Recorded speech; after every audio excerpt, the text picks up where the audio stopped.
Neal, Tom, we're very excited to have you both here today. Thanks for being here. Thanks for having me. Let's go ahead and jump straight in. So maybe we can start with you, Tom. I want to just level set a little bit and hear from both of you your general interest and the importance of streaming today. Can you speak to that a little bit just to kick us off? Yeah, sure. Well, great to be here. Streaming for us is a top priority at Paramount Global. We see streaming certainly as the future of television. I think that's clear. And so we've been investing very heavily in both our free and our paid streaming ecosystem. So we've got with a differentiated streaming strategy, which really spans free, pay, and ad-supported, which we think is going to be the future of streaming, full stop, for the entire industry over time. With Pluto TV, which is a company I co-founded and launched in 2014, we've got the leader in the free ad-supported streaming TV or FAST category. So that is basically hundreds of channels, thousands of TV shows and movies on demand, all delivered for free. And with Paramount Plus, which we launched last year, we've got a fast-growing paid streaming service, which essentially delivers live news, live sports, a mountain of entertainment, all for a very attractive price point, which we think is really important in today's economic environment. So you can have Paramount Plus for $9.99 without ads, but you can have it for $4.99 with ads. And we think advertising is a big part of the streaming future, as we're starting to see with lots of different paid services adopting an ad-supported tier.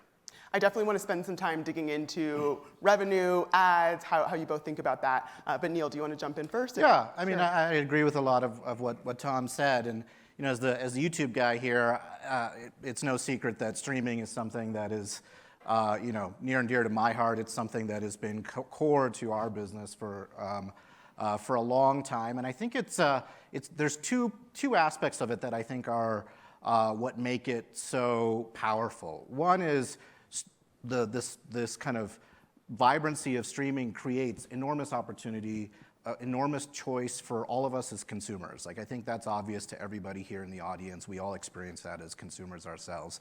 But the other aspect that I think is even more exciting is it creates an incredible set of opportunities for creators, and creators writ large, not just kind of traditional media creators, but YouTubers.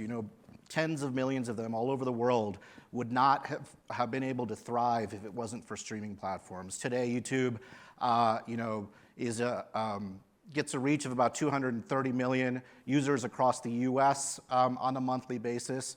And that happens for two reasons, I would argue, related to what I just said. The first is this connection between all of us as consumers and creators. You come to YouTube because there's content that you love. There's creators that you love to follow and connect with, not just to watch, but to interact with. And then the second aspect, of course, is just pushing the frontiers in terms of innovation, what we've been able to do on these streaming platforms. So there's, of course, our main app, but there's YouTube in the living room, which is our largest and fastest growing screen now in the US. There's YouTube Kids, there's YouTube Music, and of course there's YouTube TV. So all of that innovation, all of that connectivity between creators and fans is just what makes streaming super, super exciting for me. I really want to drill down on this idea of just content creation in general. Obviously, there's UGC content across YouTube, user-generated, user-generated content, and then there's produced content. When you think about Paramount Plus, YouTube TV, how do you both think about content creation in general and what it really means to create the next frontier of entertainment? Go ahead. Well, at Paramount, we're a professionally produced content business for streaming. So whether it be for Pluto TV, which is really a third-party content service where we have hundreds of content partners who provide us with content so that we can program these channels, or whether it's Paramount Plus, where we are primarily a first-party content service leveraging all of Paramount's brands and franchises, from Nickelodeon to CBS to Comedy Central to MTV, and a bunch of originals that we create. We're really in the professionally produced premium content business, whether that be third party or first party. So at YouTube, our endemic creators, as you know, Jerry, are front and center to everything that we do. We have millions of them all over the world.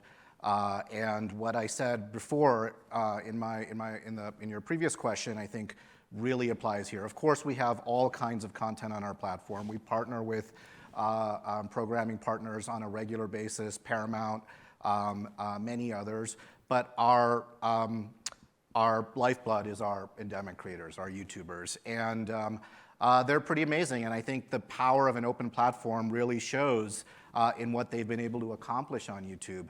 Because there are no gatekeepers, because there's nobody who's telling these creators on YouTube that, hey, you know what, your accent's not quite right, or you don't have the right skin color, or you're not tall enough, short enough, what have you, or you're from the wrong part of the world. None of that exists.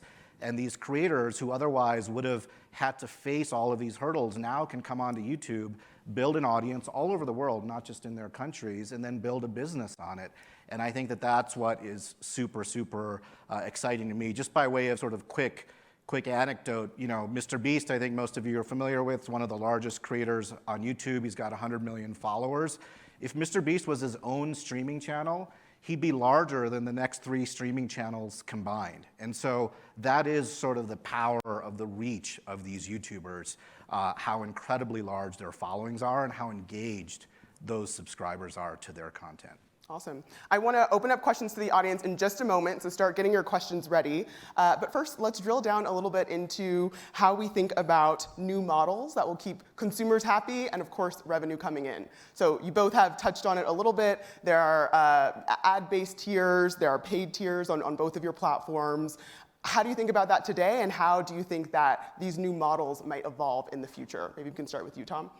Yeah, so I mean, I think it's clear that you want to provide the most flexibility to consumers so that you can have a variety of services that actually meet consumers where they are. And so having a free price point for Pluto TV is great. For Paramount Plus, again, we've got a premium without ad price point, but then we've also got an ad-supported price point. The collection of those different means of meeting the customer allow us to have the greatest addressable number of subscribers or users, as well as the greatest revenue potential. So we think that that's really a winning strategy, and that's going to continue to evolve into the future. Yeah, I would say, I mean, as you all know, our primary business is an ad-supported one. YouTube has 2 billion users all over the world. That is an attractive platform for advertisers to be able to connect with their prospective consumers, existing consumers, right when those consumers are engaged, very lean forward with their favorite creators on YouTube. That is sort of the core value proposition of our ads business, and that's why it's kind of the essence of everything that we do at YouTube. But of course, we want to have a variety of options, not just for our viewers, but also for our creators. And so we've invested very heavily in subscription offerings. We have 2 of them. YouTube Premium, which is our music-oriented subscription offering, now has over 50 million subscribers worldwide. That number continues to grow.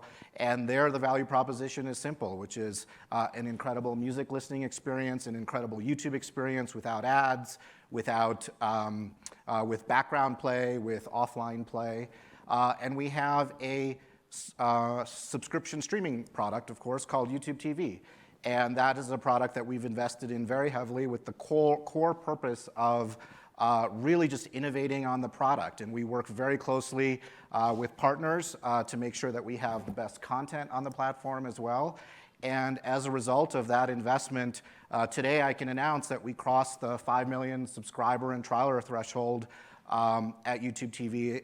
The business continues to grow, and all of that is through the hard work of our product and engineering teams, all of our partners, and so really excited about that subscription business as well. So for YouTube, it really is a combination of AVOD, SVOD. We also have many other direct-to-consumer ways for creators to generate revenue in our platform, whether it's channel memberships, things like super chats, super stickers, other ways for fans and creators to engage and create sort of that creative economy.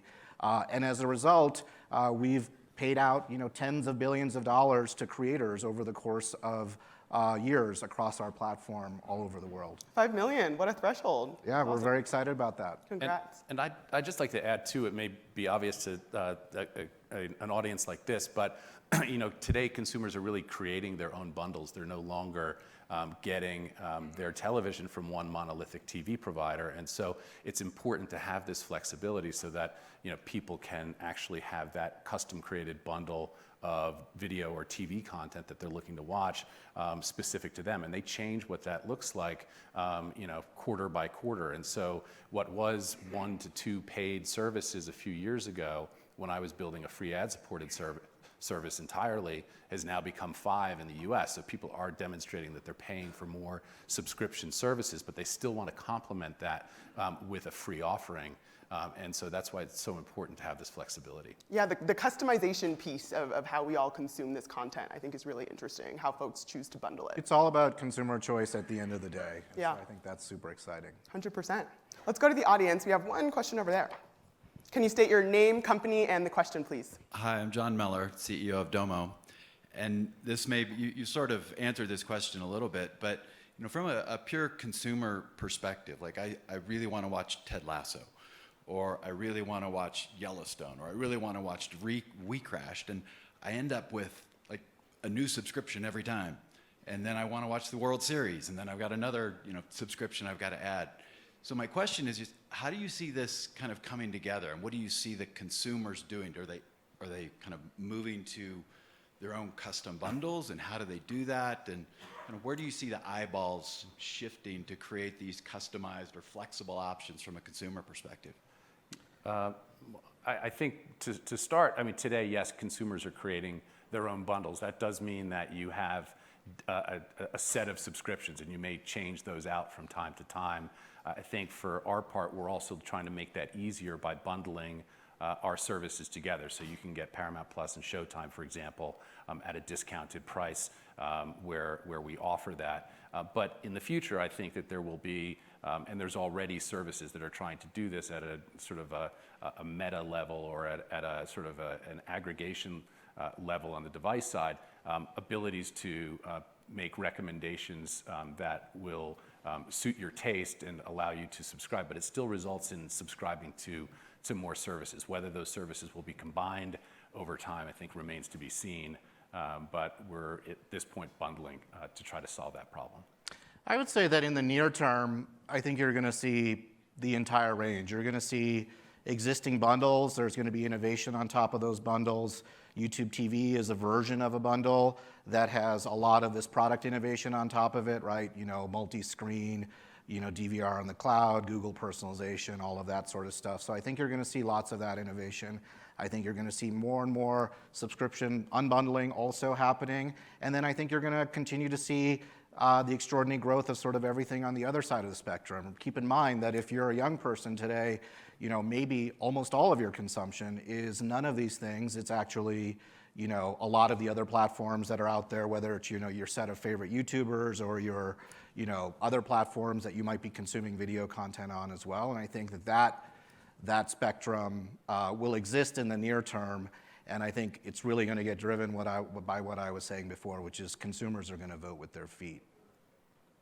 I think we have one other question up here.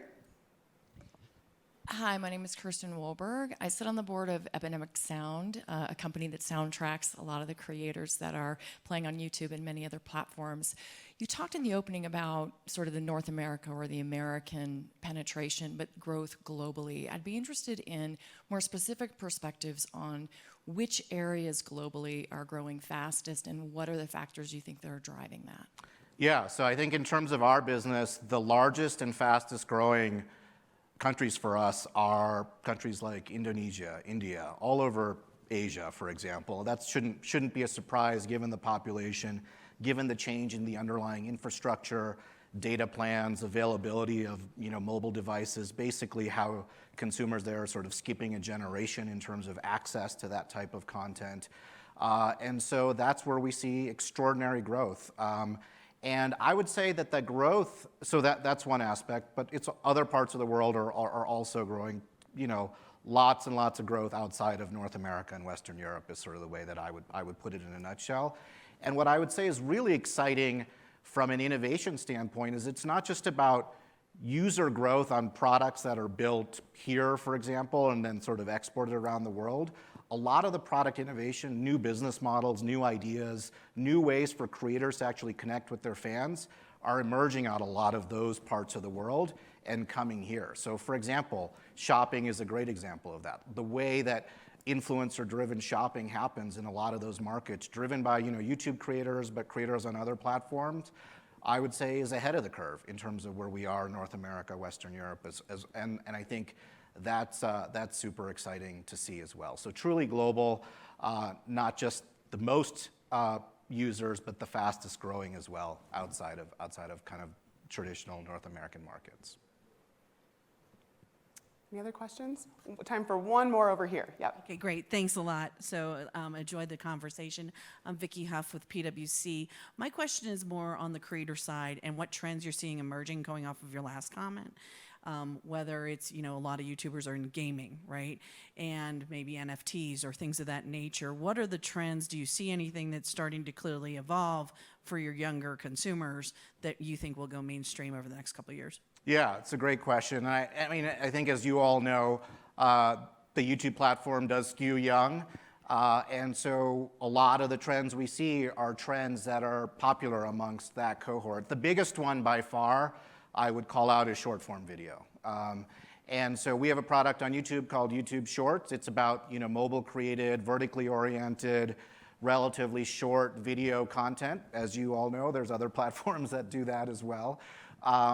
And that's one of our fastest growing formats. And we have creators that focus just on YouTube Shorts. We have multi-format creators that do traditional YouTube videos and shorts. And we just passed 1.5 billion logged in users of shorts content a month on our platform. And so the growth and adoption amongst users is there too, which of course keeps the creator flywheel going. So that's probably the biggest trend. Live is another one. Gaming, you mentioned. Live streaming is a big thing for gamers. And then the third thing that I'll just mention is back to what I was saying, which is shopping. So you come to YouTube to be entertained, but just like you go to a mall to be entertained and you might purchase something along the way, lots of those types of user journeys exist on YouTube as well. And I think that creates interesting product opportunities for all of us as consumers and viewers, but also for the entire creative set as well. And for the future creators as well. Totally. Exactly. We have 30 seconds left. I would want to know if you have any closing thoughts, Tom. Yeah, I'd just say that clearly we're in a global megatrend with streaming right now. We're still in the very early innings, and I think as we look out into the years ahead, in terms of video consumption, streaming is certainly going to become the primary business model for our industry, and so we're really excited about our growth and the future to come. 100%. Neal, Tom, thank you so much for coming today. Thank you. Thanks for having me.